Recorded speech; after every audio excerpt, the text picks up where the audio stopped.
Horror कहानियां थी। काला जादू। अपने बेटे रिशु के माथे से टपकते हुए पसीने को देखकर सविता की हालत खराब हो गई। ऐसा आज पहली बार नहीं हुआ जब रिशु नींद से घबरा कर जागा है। हाय मेरा बच्चा, न जाने किसकी नजर लग गई है तुझे। जब से मेरे बच्चे ने 10वीं के एग्जाम में स्कूल टॉप किया है तब से रोज बुरे बुरे सपने आने लगे हैं। हाँ माँ, मैंने आज फिर से एक काले साए को देखा। वो यहीं मेरी आंखों के सामने खड़ा था। माँ मुझे बचा लो माँ। वो मुझसे कह रहा था कि मुझसे बदला लेगा। माँ कहीं ये प्रशांत। चुप कर, कैसी बात कर रहा है? दोबारा उसका नाम मत लेना। तुझे पता है ना, उस प्रशांत ने आत्महत्या कर ली, तो बार बार उसका नाम मत लिया कर। मम्मी, क्या सच में प्रशांत ने आत्महत्या की थी? चुप कर, बहुत सवाल पूछता है आजकल।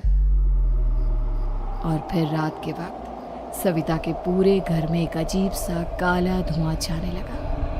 गहरी नींद में सोई सविता की जैसे ही आंख खुली उसका दम घुटने लगा।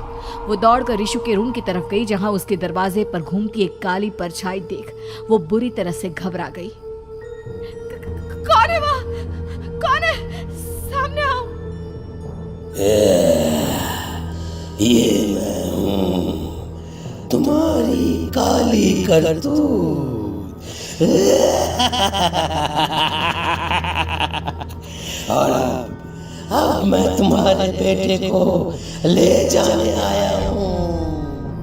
नहीं, मेरे बच्चे को छोड़ दो प्लीज। मेरे रिशु को कुछ मत करना। वो परछाई रिशु के कमरे में घुस जाती है। सविता भी उसके पीछे पीछे दौड़कर जाती है और देखती है कि अब वो साया साफ नजर आ रहा था। वो सर से पैर तक खून में सना हुआ था और उसके शरीर के सारे अंग कटे फटे हैं। क्या चाहिए तुम्हें? तुम जो बोलोगे मैं करूंगी, लेकिन मेरे रिशु को छोड़ दो। उस परछाई ने रिशु को गर्दन से पकड़कर दीवार के सहारे हवा में उछाल दिया। रिशु जोर जोर से चिल्लाने लगा। माँ बचाओ मुझे, बचा लो माँ, ये मुझे मार डालेगा। माँ मुझे बचा लो माँ। नहीं ऐसा मत करो, मुझे मार दो लेकिन मेरे बच्चे को छोड़ दो। मैं तुम्हारे आगे हाथ जोड़ती हूँ। वो परछाई रिशु को जमीन पर गिरा देती है और अचानक वहां से गायब हो जाती है। रिशु, मेरा बच्चा, तू ठीक तो है ना? कुछ बोल बेटा, क्या हुआ है तुझे? मैं ठीक हूँ माँ। क्या हुआ था यहाँ पर? कुछ नहीं बेटा, कुछ नहीं। तू परेशान मत हो। हम कल ही गांव के बाहर जो तांत्रिक महाराज रहते हैं उनके पास चलेंगे। ठीक है माँ, हम जल्द ही उनके पास चलेंगे। मुझे बहुत डर लग रहा है माँ। ये बार बार मुझे डरावने सपने आना, ये सब हमारे साथ क्यों हो रहा है माँ? अगले दिन सविता अपने बेटे रिशु को लेकर गांव के बाहर तांत्रिक के पास जाती है। जिस जगह पर तांत्रिक रहा करता था वो जगह बहुत डरावनी थी। चारों तरफ कंकाल और खूब भूतियां नजर आ रही थी। गांव से दूर वीराने में उस जगह पर जोर से आंधी चल रही थी। रिशु ने डर कर अपनी माँ का हाथ पकड़ लिया। माँ मुझे बहुत डर लग रहा है। ये कैसी जगह है? देख बेटा, हमारे साथ जो कुछ भी हो रहा है उसका इलाज सिर्फ और सिर्फ ये तांत्रिक महाराज ही बता सकते हैं। अब यही है जो हमें प्रॉब्लम से बाहर निकाल सकते हैं। जैसे ही सविता और रिशु तांत्रिक की झोपड़ी के अंदर पहुंचे, वहां का नजारा देखकर उनकी आंखें फटी की फटी रह गई। तांत्रिक की झोपड़ी के अंदर कई सारे लोग अपनी गर्दन घुमा घुमा कर जोर जोर से चीख रहे थे। कौन हो तुम और यहाँ क्यों आई हो? महाराज, मेरे बेटे को कुछ दिनों से एक डरावनी काली परछाई नजर आती है और कल रात उसने मेरे बेटे पर हमला भी कर दिया।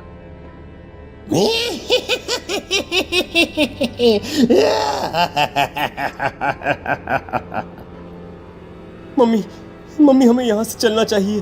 ये जगह मुझे ठीक नहीं लगती। नहीं बेटा, ऐसा नहीं कहते। रुक जाओ, 2 मिनट के लिए रुक जाओ। क्या कहा? काली परछाई? तुम्हारे बेटे पर किसी काली परछाई ने हमला किया? हाँ महाराज, वो कह रही थी कि वो मेरे बेटे को कुछ कर देगी। कोई उपाय बताइए महाराज, मेरे बेटे के साथ कुछ गलत नहीं होना चाहिए। तुमने किसी दूसरे के साथ गलत किया है तो तुम्हारे साथ भी गलत होकर ही रहेगा। तुमने किसी की जान ली है, किसी को मार डाला है तुमने। नहीं महाराज, मैंने ऐसा कुछ नहीं किया, मैंने किसी की जान नहीं ली। मुझे कोई उपाय बताइए। लगता है तुम इतनी आसानी से नहीं मानोगी। मैं तुम्हें अभी उस काली परछाई से मिलवा देता हूँ और वही सारा सच तुम्हारे सामने लेकर आएगा। सविता और ऋषु ने डर के मारे अपनी आंखें बंद कर ली। तभी अचानक तांत्रिक की झोपड़ी में अजीबोगरीब आवाजें गूंजने लगी। सविता और ऋषु बुरी तरह से कांप रहे थे। आंखें खोलो और अपने सामने देखो। क्या यही है वो जिससे तुम कल रात को मिली थी? बताओ मुझे। हाँ, इसने कल रात मेरे बेटे के ऊपर हमला किया था। ये उसी लड़के की भटकती हुई आत्मा है जिसे कुछ दिन पहले तुमने मार डाला था। मम्मी ये महाराज क्या कह रहे हैं? क्या सच में आपने किसी की जान ली है, किसी को मार डाला है? अगर हाँ तो बताइए ना मम्मी, किसको मारा है आपने, किसको? तुम्हारी माँ इतनी आसानी से सच नहीं बताएगी बेटा। इसने एक बच्चे की जान ली है। कहीं उसका नाम प्रशांत तो नहीं महाराज? वो मेरा दोस्त है, मेरा मतलब मेरा पड़ोसी है। सही पहचाना। देखा सविता, तुम्हारा खुद का बेटा भी जानता है कि तुमने किसी के प्राणों की बलि चढ़ा दी और इसीलिए अब उसकी बुरी आत्मा तुम्हारे घर में भटकती है। मुझे माफ कर दीजिए महाराज, मुझसे बहुत बड़ी गलती हो गई। प्रशांत हमारे पड़ोसी का बेटा था। हर बार उसके नंबर मेरे बेटे से ज्यादा आते थे और इसलिए मैंने उसके कमरे के बाहर काला जादू किया था, पर मुझे नहीं पता था कि वो मर जाएगा। तुम्हारे उसी काले जादू वाली गुड़िया के अंदर एक बुरी आत्मा थी जिसने उस बच्चे के दिमाग पर बुरा असर कर दिया और उसी की वजह से उस लड़के ने अपनी बालकनी से कूदकर आत्महत्या कर ली। इसकी वजह सिर्फ और सिर्फ तुम हो, तुम। नहीं महाराज, जो कुछ भी हुआ मुझे नहीं पता था कि प्रशांत अपनी जान दे देगा। प्रशांत की आत्मा इस वक्त तुम्हारे सामने खड़ी है, हमसे बात करना चाहती है। बोलो क्या कहना चाहते हो? मैं जीना चाहता था, बड़ा होकर कुछ बनना चाहता था। आपके बेटे से मुझे कोई परेशानी नहीं थी। अरे वो तो मेरा अच्छा दोस्त था। मुझे माफ कर दो बेटा, मुझसे बहुत बड़ी गलती हो गई, मुझे माफ कर दो। माफ करने से मुझे वापस जिंदगी नहीं मिल जाएगी। मेरे माँ बाप आज भी मेरे लिए रोते हैं।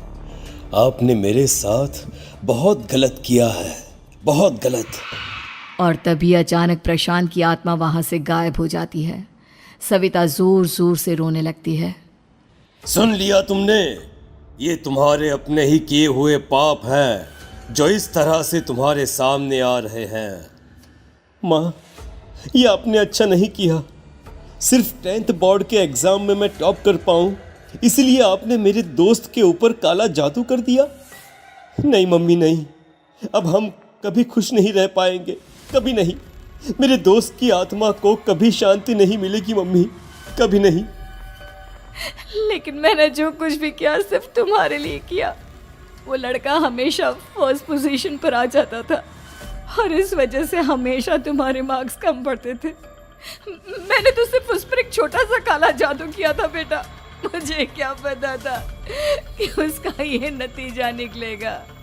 जिस गुड़िया को तुमने उस लड़के के कमरे के दरवाजे पर लगाया था, दरअसल उसके अंदर एक बुरी आत्मा का प्रवेश हो गया था, जैसा कि अक्सर काला जादू करते समय हो जाता है।